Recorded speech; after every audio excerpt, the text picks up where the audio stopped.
আসন্ন জাতীয় নির্বাচনে নির্বাচনী বাজেট বরাদ্দের ক্ষেত্রে কোনো ধরনের কার্পণ্য করা হবে না বলে জানিয়েছেন অর্থ উপদেষ্টা ডক্টর সালেহুদ্দিন আহমেদ। তিনি আজ দুপুরে সচিবালয়ে ক্রয় সংক্রান্ত উপদেষ্টা পরিষদের বৈঠক শেষে সাংবাদিকদের সঙ্গে আলাপকালে একথা জানান।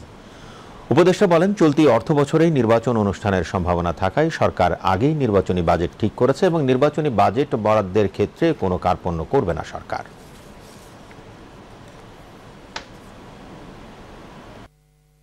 নির্বাচনের জন্য অর্থ যা বরাদ্দ দেওয়া হয়েছে এবং নির্বাচনের অর্থ যা দেওয়া সেটা কোনো আমরা কার্পণ্য করব না। এছাড়া ক্রয় সংক্রান্ত উপদেষ্টা পরিষদের বৈঠকে চট্টগ্রাম বন্দরে কন্টেইনার হ্যান্ডলিং এবং ইউরিয়া সার কেনার অনুমোদনের কথাও জানান অর্থ উপদেষ্টা। একটা গুরুত্বপূর্ণ প্রজেক্ট আমি বলে যাই, চট্টগ্রাম বন্দরে কন্টেইনার হ্যান্ডলিং করার জন্য আমাদের ইস্যু আছে, সেটা আমরা করছি, কারণ কন্টেইনার হ্যান্ডলিং এর ব্যাপারে একটু ইস্যু হচ্ছে। দ্বিতীয়ত হলো অ্যাজ ইউজুয়াল ডিএপি সার ইউরিয়া সারের জন্য আমরা অ্যাপ্রুভ করেছি। আরেকটা হলো এলএনজিটা আমাদের অত্যন্ত দরকার, কারণ এলএনজিটা আসলে আমরা প্রাইভেট সেক্টর ইন্ডাস্ট্রি সারের সরবরাহটা বাড়াতে পারবো।